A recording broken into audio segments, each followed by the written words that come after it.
پاکستان کو balance of payment کا سامنا اس سے نکلنا ہوگا۔ وزیر خزانہ محمد اورنگزیب کی پریس کانفرنس، کہا آئی ٹی کے شعبے میں پہلی بار $3.2 بلین کی برآمدات ہوئی ہیں۔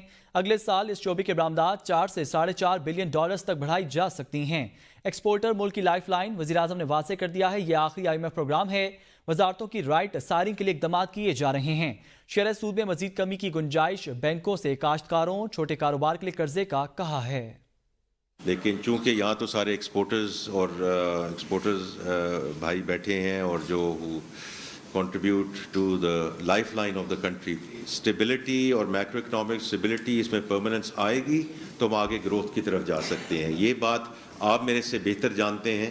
پرائم منسٹر کہتے ہیں کہ یہ آخری IMF کا پروگرام ہے، کہ دا مومنٹ آپ گروتھ پہ اپنا وہ ایکسیلیٹر کرتے ہیں تو ہمارا بیلنس آف پیمنٹ کا ایشو آ جاتا ہے۔ It has to be led export led, اس میں تو کوئی دو رائے نہیں ہے۔